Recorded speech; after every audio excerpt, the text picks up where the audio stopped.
So what's going on, YouTube? I'm over here at the gas station, and it seems like we got a vehicle breakdown with a guy, but he's cursing and going ballistic because he basically said he just spent $100 on a spare and he's pissed off and he's just making a scene.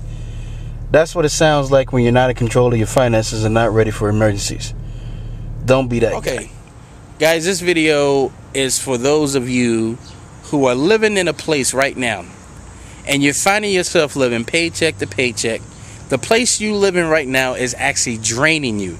And when I say draining you, you can't afford to even do the things in your city because they're too expensive. And then when you do those things, you always come back and kick yourself and say, hey, why did I do that? Now, let me tell you a quick little story. Now, I've lived in the state of Washington, the Seattle area. I've lived in Las Vegas. I've lived in Phoenix. Now I currently live in South Dakota.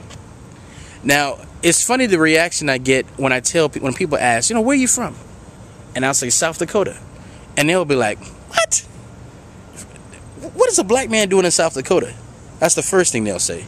Second thing they'll say is, what goes on in South Dakota? Do you guys do anything? But first of all, let me tell you a quick story of how I actually ended up here. One cycle that my wife and I figured out was this. We found out that there's no perfect place to live. That's one. Doesn't exist. Number two, we found out that a lot of times, if you're in your 30s, your 20s, or even your 40s, people pick the place they want to live. Like, I want to live in downtown Seattle or downtown LA because the nightlife is good. There's a lot of things to do. I always like to keep my mind occupied in doing things. But here's the problem with that. A lot of the times there's a price tag on doing things. You may find yourself doing a lot and having fun, but then all of a sudden you look at your bank account and your bank account is not having fun. Your bank account is showing goose eggs all over it.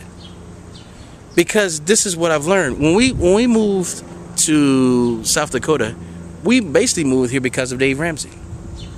Because I was like, where can we move that is cheap, very simple, and we can start to save money and move up the ladder? So we started throwing out names like Texas. Nah, I don't know about Texas.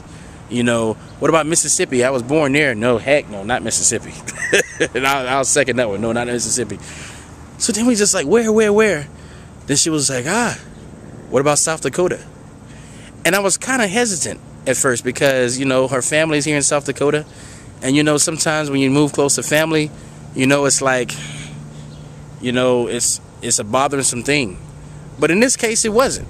It wasn't one of those things where, the interference of the family, whatever. It worked out well. So then we've been here for quite some time, almost 3 years now. But then all of a sudden we asked ourselves the question, hey, now we said we moved here for Dave Ramsey for that plan. Now what should we do? What top 3 places do you see yourself living? That's what she asked me. And I sat there and I thought, because I've always, if there was one time I always wanted to go back to Seattle. But then I thought, and I was like, you know what? I never thought I would say this. I can't see myself living nowhere but here. Now let me tell you the upside about that. The place I'm living right now, Sioux Falls, South Dakota, was actually, it's probably still in the top 5 places to do business, to have a small business in the United States. If you look around this city, you don't see recession. All you see is growth, right? The housing market was not really hit here.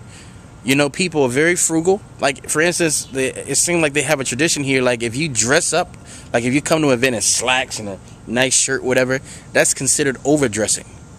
A lot of people look at you in a weird light and say, hey, where are you going? Basically here it's blue jeans, sweatshirts. That's the life.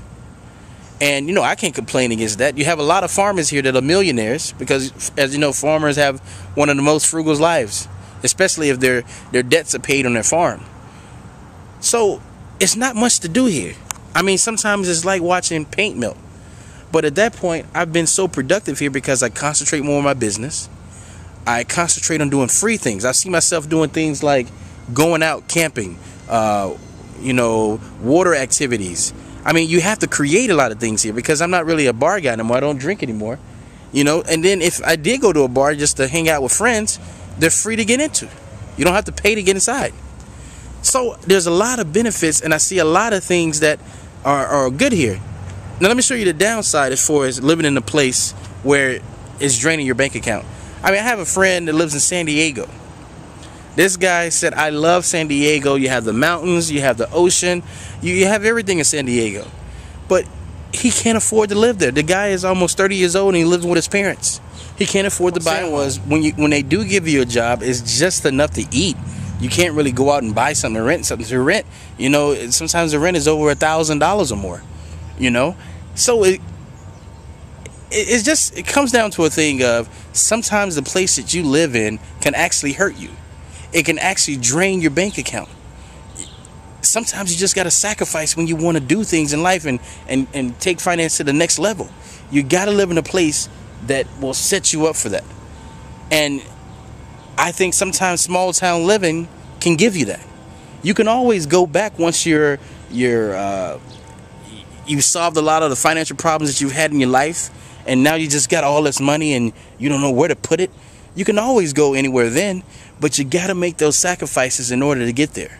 So my question is two things. Are you living in a place that is setting you up for financial success?